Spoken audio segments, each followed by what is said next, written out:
Konnichiwa. Kyo, Suki's Kimono. Yomimashou.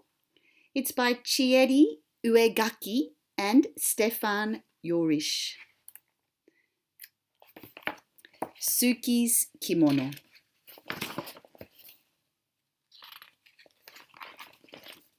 On the first day of school, Suki wanted to wear her kimono. Her sisters did not approve. "You can't wear that," said Muddy. "You can't wear that. People will think you're weird. Everyone will laugh and no one will play with you. You need something new, Suki. You need something cool."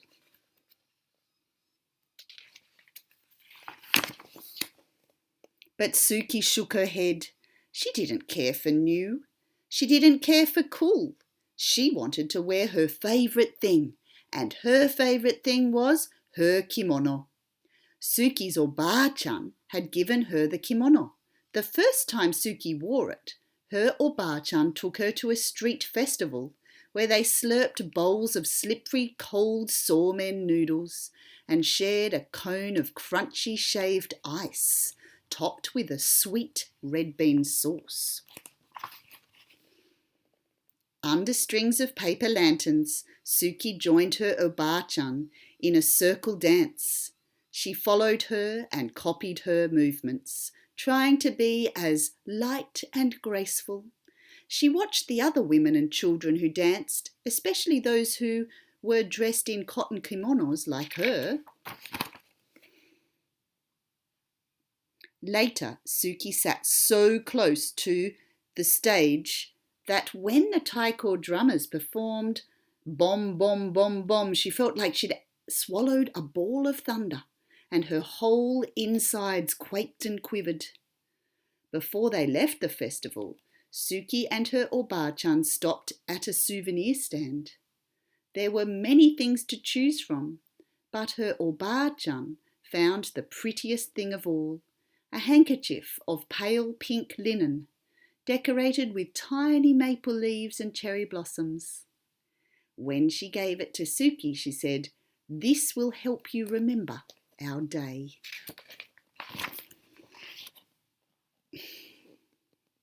Now it was time for school. Mother checked Suki's obi one more time and took a picture of Mari, Yumi and Suki together by the front steps.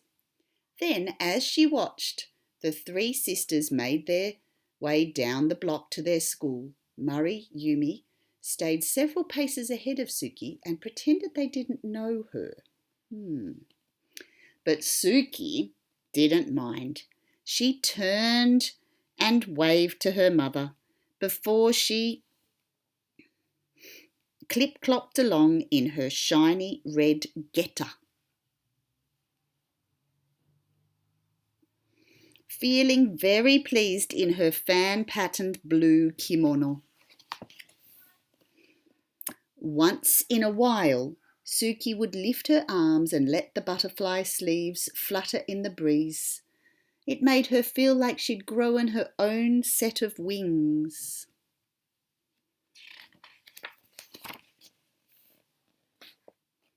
When they reached the school, Mari, Yumi hurried across the yard to a group of their friends. Suki stopped and looked around.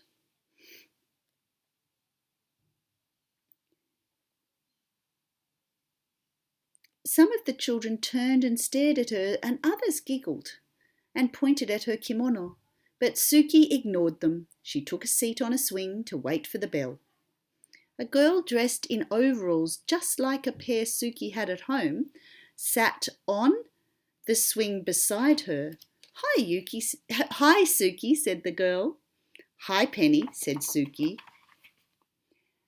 "How come you're dressed so funny?" Penny asked. "Where did you get those shoes?" Suki lifted her feet off the sand and wiggled her toes. "I'm not dressed funny," she said. "My grandma gave me those shoes." Suki started pumping her legs. After a moment, Penny did the same, and soon they were both swinging as fast and as high as they could. Swoosh, swoosh, up and up. When the bell rang, Suki and Penny jumped off their swings and ran to the gym for the first day assembly. Once they were finally taken to their new classroom, Suki chose a desk near the window. Penny chose a desk next to Suki. And as they waited for everyone to find a seat, two boys in front of Suki turned and snickered behind their hands. One of the boys reached over and snatched at Yuki's sleeve. "Look at this," he said. "She's a bat." Suki felt her cheeks burn, but she did not respond. Instead, she concentrated on sitting up straight and tall, the way her Oba-chan always did. It was easy to do with an obi wrapped snug around her middle. Her obi was golden yellow, and in its folds Suki had tucked away her pale pink handkerchief. "Welcome to first grade," said the teacher. "My name is Mrs. Paggio." She smiled. "Let's introduce ourselves and tell everyone what we did this summer." When it was her turn to speak, Suki stood up and told the teacher her name. "Hello, Suki," said Mrs. Paggio. "What did you do this summer?" "My grandma visited us," she said, straightening her sleeves. "She bought me my kimono and my geta." Suki raised her foot to show the teacher her wooden clog. Somewhere in the classroom someone laughed, but Suki took a deep breath and continued. "The best thing was that she took me to a festival. And there were dancing girls dressed like me, and they danced like this." She took a few steps and swayed her arms sideways. "Look, now she's dancing," someone said, but Suki didn't hear. She hummed the music she remembered hearing at the festival.